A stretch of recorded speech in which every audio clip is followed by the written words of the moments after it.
as long as the spin angular momentum is really dominating the total angular momentum. And you can see that immediately, because suppose you made the spin angular momentum 0, that it is not spinning at all. Do you really think that the precession frequency will be infinitely high? Of course not.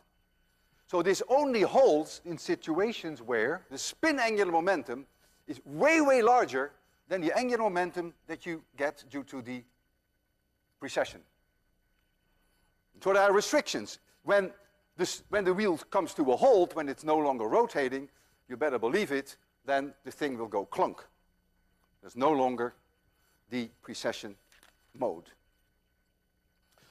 For our bicycle wheel, to get a feeling for how long the precession will take, we can substitute the numbers in there. Our bicycle wheel, the rod, the brass rod, little r, has a length of 17 centimeters. And the radius of the bicycle wheel is about 29 centimeters. And let me make the assumption that all the mass of the bicycle wheel is at the circumference, which is not very accurate, but it's close to that. I mean, there are some spokes here, but let's assume that everything is here, so then the moment of inertia is mr squared. Well, if now you take a frequency of 5 hertz, spin frequency, you can calculate now omega of the spin frequency. Omega equals 2 pi times the spin frequency. And so I know now, I can substitute that in there. So I get that omega precession now equals rmg times the moment of inertia. I assume that all the mass is at the circumference. It's an approximation, so we get mr squared, and then we get omega s, which we have here. We lose the m, and so we get rg divided by omega s times r squared. That is the angular frequency of the precession, and the period of the precession is 2 pi divided by omega, and you find then for the period of the precession about 10 seconds. So if I gave it a spin frequency of 5 hertz, with these dimensions and with this approximation that all the mass is at the circumference, you would expect that it would precess around very gently in about 10 seconds. But I have very little control over that frequency. So it is possible that I give it 7 hertz, it's possible I gave it 3 hertz. But I will do what I can. I'll actually give it the maximum one that I can. That is always guaranteed success. Where's the wheel? The wheel is here. So we'll spin it up, and then we'll put it in here.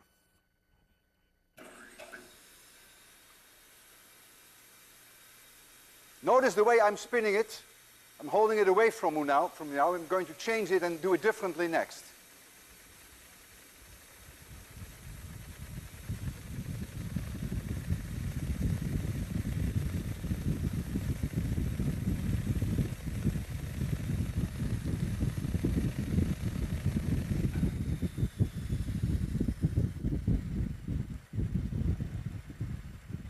There it goes. About 10 seconds. Isn't that amazing? And it rotates seen from below clockwise. Now it's going this way, and I'm going to redo the experiment, changing the direction of rotation, and then it will go the other way around. So now the angular momentum, is it rotating like this, is pointing here. Spin angular momentum is pointing like this. Torque is like this, and so the spin angular momentum is chasing that torque. I'm the spin angular momentum, I'm the torque. This is the torque. It's chasing it.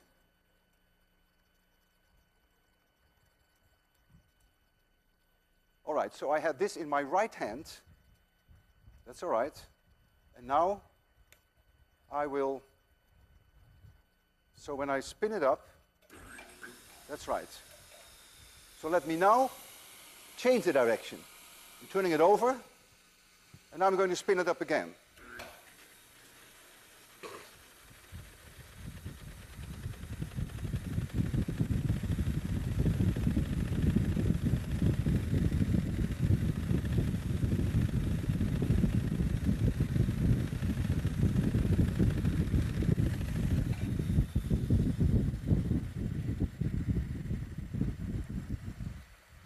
Angular momentum is now in this direction.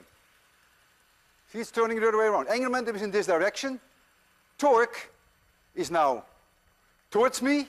Angular momentum is changing the torque. I've changed the direction of the spin angular momentum. I've not changed the direction of the torque, and now it is rotating as seen from below counterclockwise. Before it was rotating clockwise.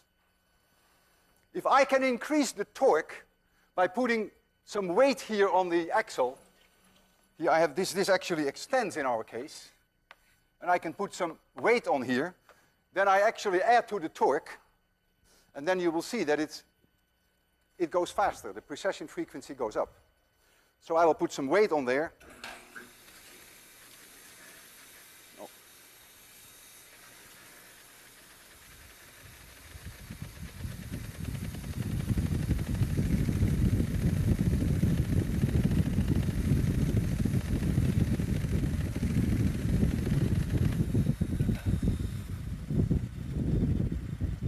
So let it first go around, which was roughly 10 seconds, what we calculated. And now I'm going to put 2 kilograms here at the end. And then you will see an instantaneous increase in the precession frequency. You see it goes much faster now.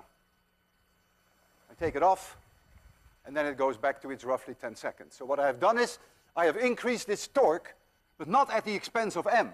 Because the reason why the m cancels is because the moment of inertia has an m in it. But if I just hang this object on it, that doesn't change the moment of inertia of the spinning wheel. None of this is intuitive. None of this is intuitive. You can do all of this with a $5 toy gyro. And I want to show this to you. This is my toy gyro. I have it in my office. It's great fun. And this toy gyro is doing exactly the same thing that this is doing. Let me show you the toy gyro first. Toy gyro. Oh yeah. Here's a toy gyro. Can you see it? Maybe I should make it a little darker here.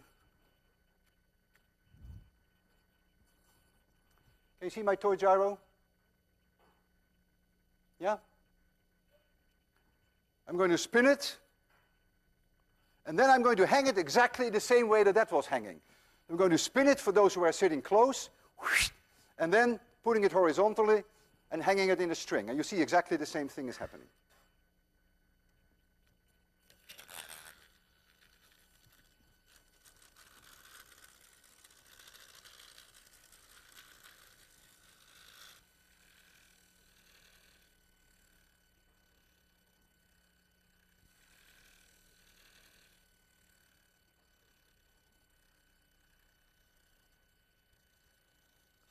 And now, through friction, of course, all this fun ultimately comes to a halt. I have something very special for you, or I may have something very special for you.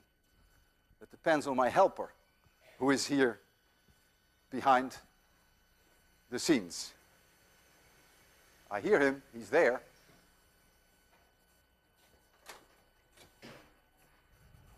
Great. Did you get full speed?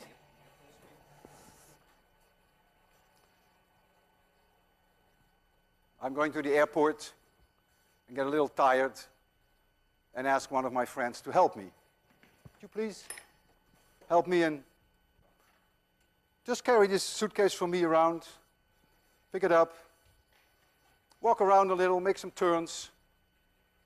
Turn the other way around, please.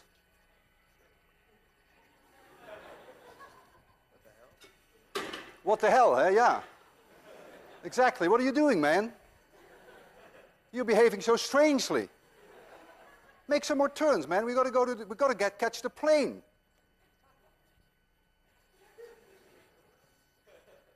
It doesn't quite do what you think it will be doing, right? So in here, you've guessed it. Big spinning wheel or something. Spinning wheel. And when you do this, you put a torque on it, and it does exactly what you least expect. It flips up. Isn't that fun? Yeah, you may get arrested when you go to Logan Airport with this suitcase. Thank you very much. It's great.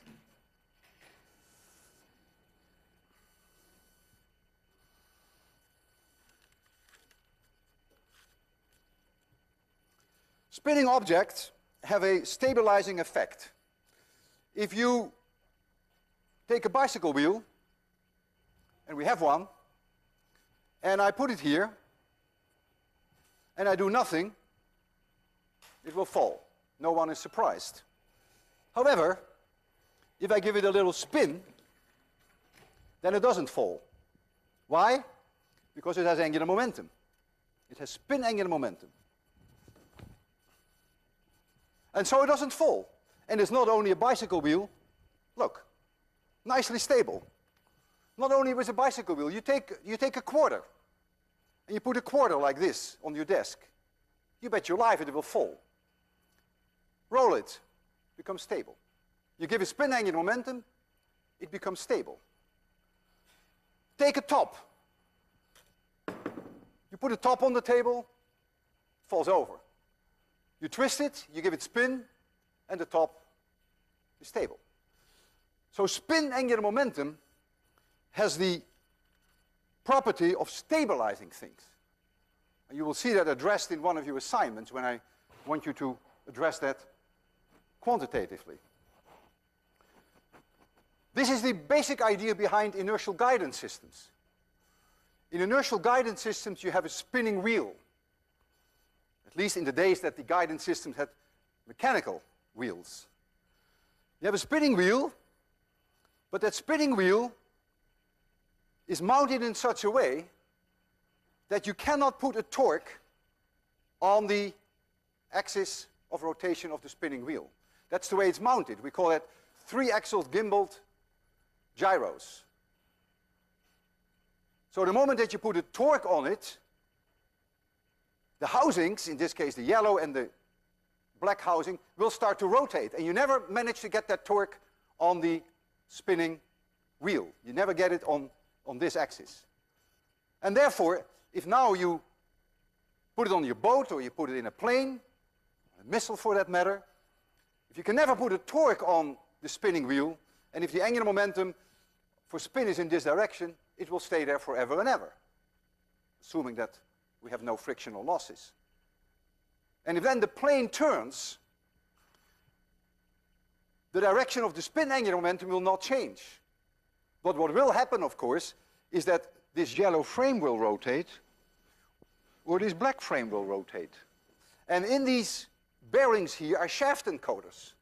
And they sense the rotation that the outer housing makes in order to keep this thing pointing at the same direction. And that signal is being fed back to the automatic pilot, and that keeps the plane flying in the direction that you want to. So you use as a reference all the time the spin angular momentum of your gyro, which is now mounted in such a way that you cannot put a torque on it even when the plane changes direction. And I want to show that to you.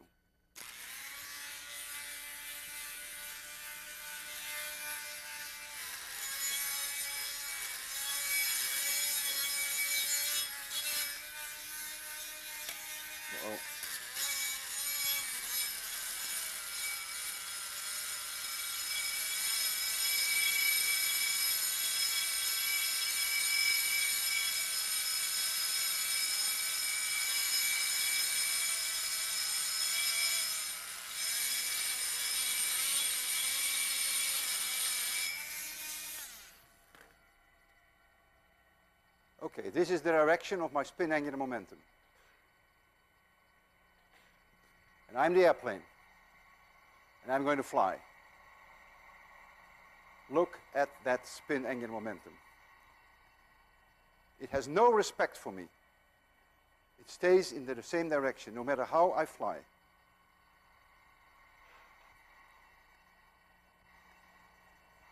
And the error signals that come from the bearings of the yellow housing and the black housing, those arrow signals are fed back to the automatic pilot, and so the plane will stay on course. Now what I can do for you to come to a final test on your thinking, this wheel is suspended in such a way that there is no gravitational torque on it, like there was here. But I can put a torque on it by simply putting some weights on the axis. And what do you think will happen now if I put some weight here on the axis? So the wheel is spinning, but now I'm going to put a torque on it here. It is spinning in this direction. Angular momentum is pointing straight at me, away from you. I'm going to put a torque on like this, putting the weight there. Torque will be in this direction. What will the spin angular momentum do? Torque is in this direction, spin angular momentum is in this direction. Spin angular momentum will start to chase the torque. Watch it. There it goes. The spin angular momentum is chasing the torque. You see exactly the same thing that I've shown you before. And if I make the torque higher, then the precession frequency will go up. See, it stops now immediately when I take it off. Put it back on again. Continues. Put more on it. Goes way faster. What happens now if I put the weight on this side? So I change the direction of the torque. If I put it on this side, torque is now in this direction. Spin angular momentum is in this direction. It's going to reverse direction. There we go. And you see it does. Amazingly non-intuitive. If you have problems with this, you're not alone. See you Wednesday.